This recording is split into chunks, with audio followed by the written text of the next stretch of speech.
Selamat malam teman-teman. Perkenalkan kita dari kelompok 1 yang beranggotakan saya, Marlinda, Muhammad Sukri, Muhammad Hafiz, dan Redoti, dan Saidul. Kami akan menjelaskan tentang rekomendasi tempat wisata yang ada di Indonesia, lebih tepatnya ada di Kota Semarang. Yang pertama, untuk mengimpor library, fitur yang dibutuhkan adalah Pandas Nompi, Zipfile, Padlib. Untuk visual kita menggunakan Seaboard, Matplotlib, dan untuk pemodelan kita menggunakan TensorFlow. Yang kedua adalah menyiapkan data set yang digunakan. Menyimpan masing-masing dataset ke dalam variabel, yaitu dengan cara mengimpor data dari GitHub, lalu menyimpan dataset ke dalam variabel yang berisikan rating, ID, dan user. Ketiga adalah data understanding. Untuk melihat data rating, yang kedua untuk melihat data detail data place, dan yang ketiga untuk melihat detail data user. Selanjutnya untuk membuang kolom yang tidak digunakan. Selanjutnya adalah mengubah data place agar hanya dari Kota Semarang. Selanjutnya akan merubah data rating agar hanya berisikan rating pada tempat wisata dari Kota Semarang. Lalu untuk melihat dataset rating untuk Kota Semarang. Selanjutnya adalah mengubah data user agar hanya berisikan user yang pernah mengunjungi wisata di Kota Semarang saja. Lalu dilanjutkan untuk melihat dataset user yang pernah memberi rating pada wisata di Kota Semarang. Selanjutnya adalah melihat info detail rating. Selanjutnya akan dilanjutkan oleh teman saya, Redoti. Oke, selanjutnya adalah Baru eksplorasi data. Di baru sini kita ada jumlah tempat wisata dengan rating terbanyak, perbandingan jumlah kategori wisata di Kota Semarang, distribusi usia user, distribusi harga masuk wisata di Kota Semarang, jumlah asal kota dari user, usia wisatawan, proporsi kategori destinasi wisata di Semarang. Selanjutnya adalah heatmap tentang umur dan jumlah rating kategori tempat. Selanjutnya adalah map interaktif untuk melihat detail dan pin tempatnya di wisata di Kota Semarang. Selanjutnya akan diteruskan ke teman saya. Oke, selanjutnya itu data preprocessing, di mana data rating kita copy dulu untuk melakukan encoding. Mana encoding ini akan mengubah data menjadi data angka.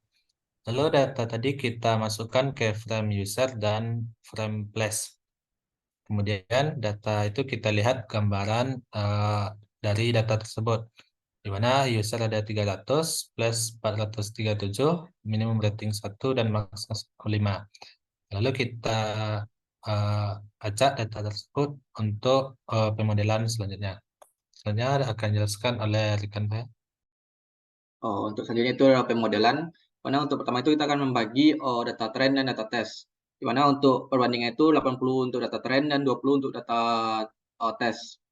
Kemudian kita akan menyiapkan model dengan pertama itu kita inisialisasi dulu fungsi dengan menggunakan kelas recommender net, mana menggunakan dua fungsi yaitu fungsi init, kemudian fungsi call ya udah. Lalu untuk kedua itu ada inisialisasi model, mana tadi kita menggunakan model itu recommender net untuk mengcompile model dengan menggunakan untuk mencari lossnya itu dengan metode binary cross entropy. Kemudian optimizer yang kita gunakan itu ada Adam, dan untuk mencari matriksnya itu kita menggunakan RMSE. Kemudian kita akan menginisialisasi callbacks-nya, di mana jika validasi RMSE itu kecil dari 0,25, maka turn-nya akan berhenti.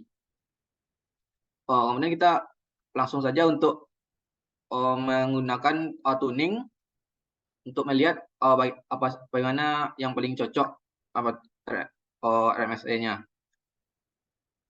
Di mana untuk epoch-nya yang kita gunakan ada 200, kemudian learning rate yang kita gunakan itu ada 0,004 sampai dengan 4 kali 10 pangkat min 12. Jadi kita menggunakan optimizer itu Adam, kemudian kita jalankan programnya, didapatkan dari beberapa learning rate tadi, kita coba, dapatkan yang paling kecil itu validasi RMSE-nya itu sebesar 0,3 0,3515 pada landing rate 4 kali 10 pangkat min 6. Selanjutnya akan dilanjutkan dengan teman saya. Oke, terima kasih. Selanjutnya untuk memprediksi top 10 rekomendasi, yang dimana kita menyiapkan data frame berdasarkan dari prediksi data train data testing sebelumnya. Lalu kita mencari user dengan mengambil sampel user dan mencari lokasi yang belum dengan user dengan membuat data lokasi yang belum dengan user. Lalu selanjutnya menampilkan hasil rekomendasi untuk user yang mana berisi daftar rekomendasi untuk daerah Semarang dengan tempat rating di wisata paling tinggi dari user. Di mana hasilnya itu terdapat tempat dengan rating wisata paling tinggi dari user yaitu Candi Gedong Songgo yang berkategori budaya, Pantai Marina kategori bahari, Semarang Contemporary Art Gallery kategori budaya, Masjid Agung Unggaran dengan kategori tempat ibadah, serta top 10 plus recommendation dari kota Semarang, dari mana pertama itu Grand Muara Kaca, Sampu Kong Temple, Pura Girinata, Wisata Mangrove Tapak, Soloka Theme Park, Taman Bunga Kelusia, Kampung Batik Gendong Semarang, Air Terjun Semirang, Objek Wisata Goa Kero, dan Watu Gunung Unggaran yang dimana terdapat rincian harga tiket masuk, rating wisata, serta kategori dari wisata tersebut. Mungkin sekian dari kami, terlebih dan kurang kami mohon maaf, dan selamat malam.